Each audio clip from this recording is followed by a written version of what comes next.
여러분 안녕히 주무셨습니까? 우리가 잠든 사이에 어떤 일이 있었을까요? 저희 굿모닝 글로벌과 함께 체크해 보시죠. 자, 먼저 미국 지수의 움직임부터 살펴보도록 하겠습니다.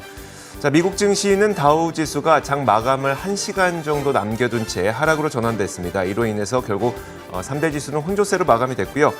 다우와 S&P 500 지수가 각각 0.2% 안팎의 약보합으로 마감됐고 장중에 가장 상승 탄력을 키웠었던 나스닥 지수조차도 강보합권에서 0.06% 상승권에서 마감이 됐습니다.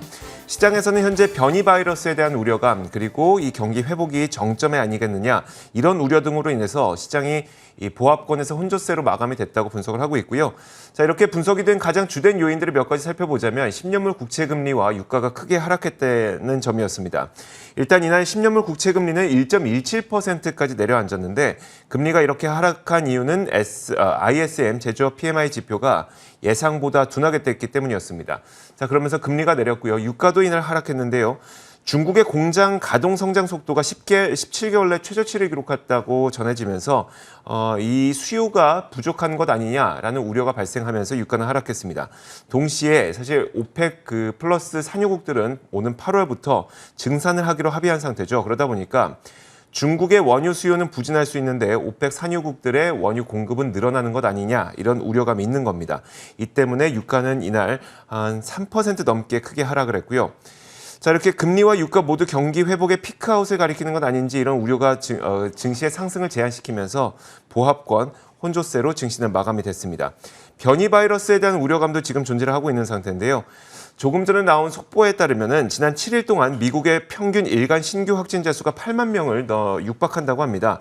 CDC에서는 지난 여름 피크 수준을 넘어섰다고 발표를 했고요. 여기에다가 몇몇 기업들과 주정부 또 공공기관들에서는 마스크 착용을 비롯한 몇 가지 규제들을 다시 강화하는 움직임을 보이면서 이 역시 시장에는 부담 요인으로 작용을 했습니다. 자, 그러다 보니까 시장은 크게 오르지 못한 채 장중 상승 탄력을 오히려 되돌리면서 마감이 됐습니다. 자, 특징적이었던 기업들도 살펴보도록 하겠습니다. 먼저 첫 번째로 스퀘어 볼 텐데요. 스퀘어가 어제 아시아장에서부터 속보가 한 가지 있었습니다. 호주의 BNPL 기업인 애프터페이를 인수한다는 소식이 있었고 이것 덕분에 스퀘어 주가는 약 10% 오른 채 마감이 됐습니다. 자세한 소식은 저희가 잠시 후 애프터마켓에서 전해드리도록 하겠습니다. 자, 이어서 테슬라도 이날 시장에서 강한 상승을 보였었는데요. 최근 월가의 평가가 점차 개선되면서 $700를 다시 한번 돌파하는 모습이었습니다. 이날은 골드만삭스가 고객들에게 제공하는 이 리스트가 있는데, 기업 리스트가 있는데 재무 구조가 강한 기업 리스트에 테슬라가 포함된 것으로 확인이 되면서 테슬라의 주가는 이날 3.2% 올랐습니다. 자, 카프리 홀딩스도 보겠습니다. 카프리 홀딩스라고 얘기하면 잘 모르실 수도 있겠지만 마이클 코어스, 베르사체 이런 것들을 판매하는 기업이 바로 카프리 홀딩스인데요. 실적을 발표했는데 실적 호조를 기록했을 뿐만 아니라 가이던스를 상향 조정했습니다. 투자기관인 MKM에서도 투자 의견을 보유해서 매수로 상향 조정하면서 주가는 1.5% 올랐습니다. 자, 최근 들어서 랄프로렌과 같은 의류 기업들의 주가도 잘 가고 있는데요. 랄프로렌은 지난 밤 사이에 이 골드만삭스에서 매수 의견으로 커버리지를 개시하면서 3.5% 올랐습니다. 골드만삭스에서는 D2C, 그러니까 다이렉트 투 컨슈머, 그러니까 소비자들이 직접 온라인을 통해서 구매를 하는 그 매출이 굉장히 강력하다면서 이 골드만삭스가 매수 의견을 내놨고요. 덕분에 랄프로렌의 주가는 3% 넘게 올랐습니다. 자, 마지막으로 금 가격의 움직임도 한번 살펴보도록 하겠습니다.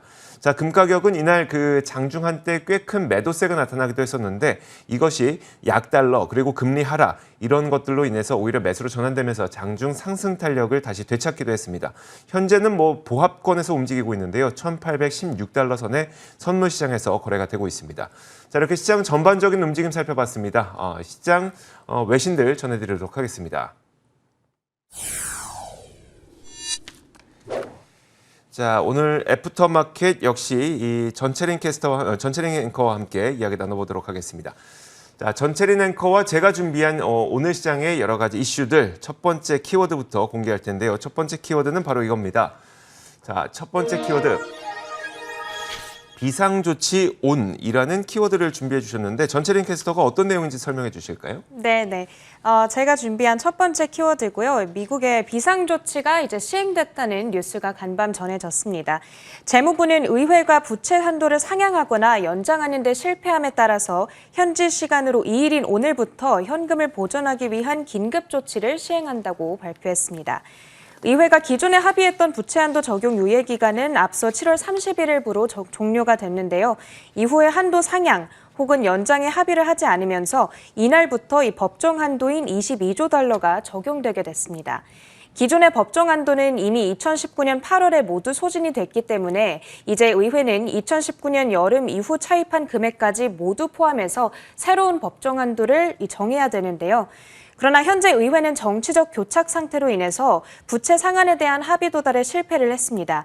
현재 인프라 진출안 그리고 3조 5천억 달러 규모의 추가 지출안을 두고 이미 굉장히 팽팽하게 맞서고 있는 상황이다 보니까 이 부채 한도에 대한 논의는 조금 뒤로 밀려나 있는 상황이라고 보셔야 되는데요. 현재 예상되는 바로는 재무부가 향후 2에서 3개월 동안은 기존의 현금으로 재정을 꾸려나갈 수 있을 것으로 보입니다. 그렇지만 재무부의 현금마저 모두 소진이 되면 미국 정부는 일명 디폴트라고 부르죠. 채무 불이행 사태를 맞게 됩니다. 그리고 그렇게 될 경우 금융시장에 상당한 혼란을 촉발할 거란 우려도 적지 않게 현재 제기되고 있는데요. 앞서 제니 델런 재무장관은 의회에 보낸 한 서한에서 이 비상조치가 지속되는 동안에는 정부의 지출 예상치를 추정하기가 어렵고 또 팬데믹을 비롯한 기타 변수로 인한 상당한 불확실성이 초래될 수 있겠다고 경고를 한 바도 있습니다.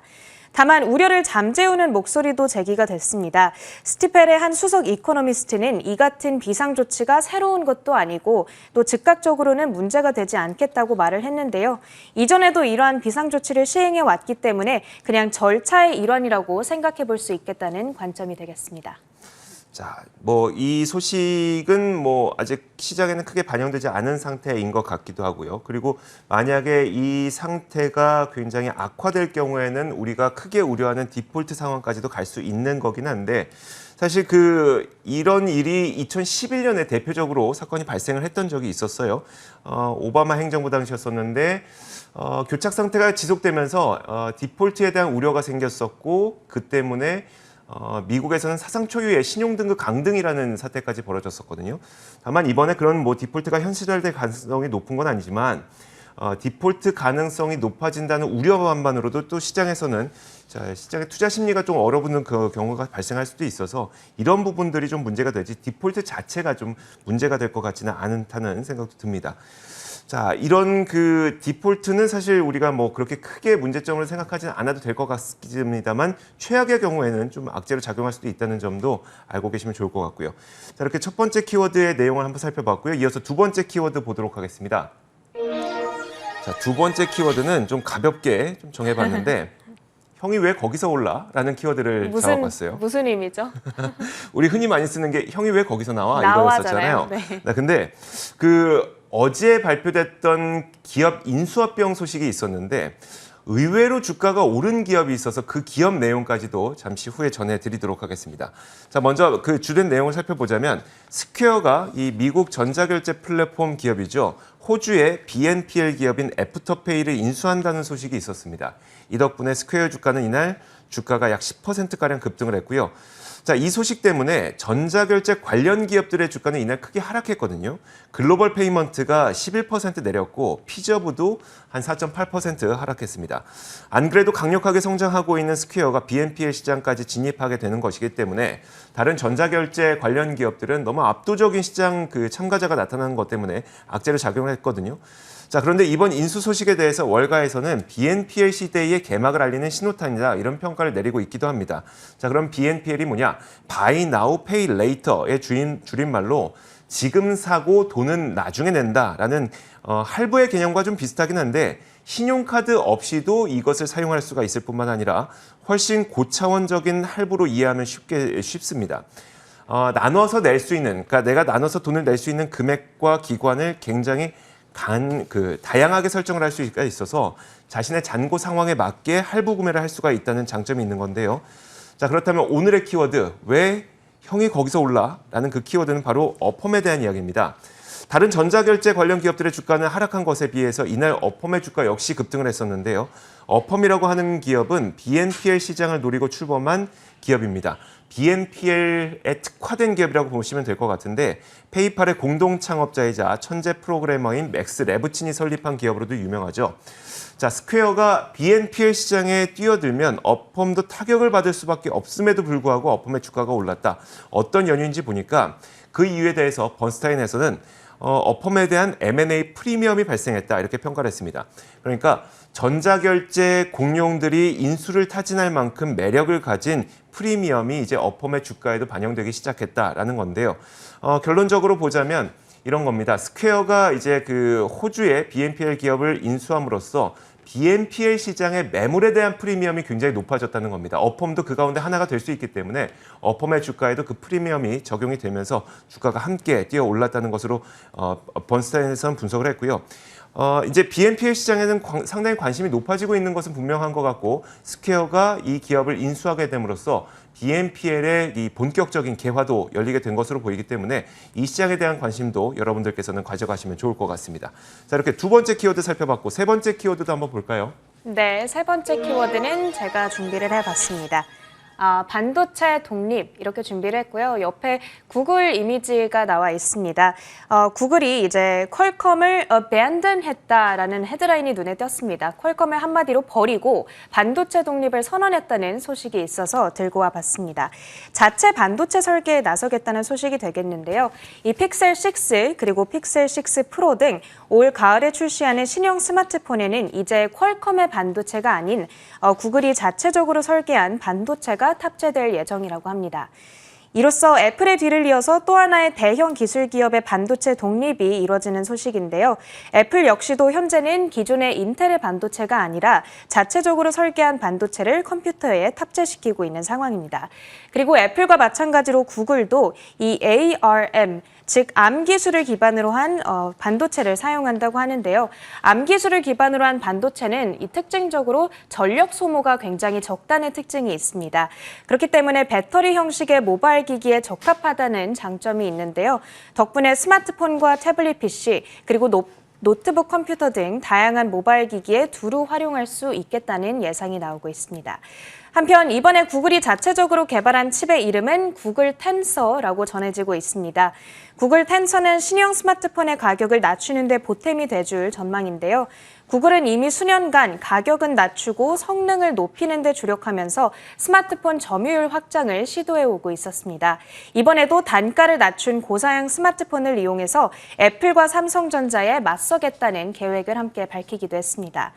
또한 구글 텐서는 시스템 하나가 온전히 반도체에 담기는 원칩 시스템이라고 하는데요. 이 CPU와 GPU, AI 구동 처리 장치, 그리고 이미지 신호 처리 장치까지 모두 하나의 반도체에 포함이 되어 있다고 합니다. 좌측에서는 구글 텐서가 탑재되면 클라우드로 데이터를 보내서 처리하는 대신에 스마트폰에서 더 많은 정보를 처리할 수 있겠다고 밝히기도 했습니다. 한편 오늘 이렇게 구글의 반도체 독립 소식이 전해지면서 그동안 스마트폰 반도체 시장을 지배해왔던 퀄컴과 인텔의 영향력은 갈수록 좀 줄어들 수 있겠다는 우려도 제기되고 있습니다. 여기에서는 저희가 두 가지 포인트를 좀 짚어볼 수가 있겠네요. 일단 구글도 ARM의 기술을 이용한 반도체를 생산한다. 사실 지금 ARM이 엔비디아와 인수 합병을 좀 진행을 하고 있는 상태인데 물론 아직은 또 완수가 안 됐습니다. 근데 어쨌든 ARM 기술을 이용해서 반도체를 생산한다는 점이 첫 번째 포인트가 될 것 같고 두 번째는 이제 결국은 구글마저도 자신들의 반도체를 생산한다는 거는 그럼 그 반도체를 어디에서 누구에게 그 생산을 맡길 것이냐. 결국은 이제 파운드리 쪽으로 생산을 맡기게 될 테니까 파운드리 업체들에 대한 기대감도 계속해서 가져보는 것도 나쁘지 않을 것 같습니다. 자, 이렇게 계속 구글 비롯해서 글로벌 IT 공룡들은 본인들만의 칩을 본인들이 직접 생산을 하려고 하죠. 디자인을 본인이 하고 이제 그 생산은 외주에게 맡기는 것이기 때문에 이 파운드리에 대한 기대감은 계속해서 가져가도 나쁘지 않을 것 같습니다. 자, 이렇게 세 가지 키워드를 통해서 저희가 지난 밤 사이 있었던 주요 외신들 전해드렸습니다. 지금까지 애프터마켓이었습니다.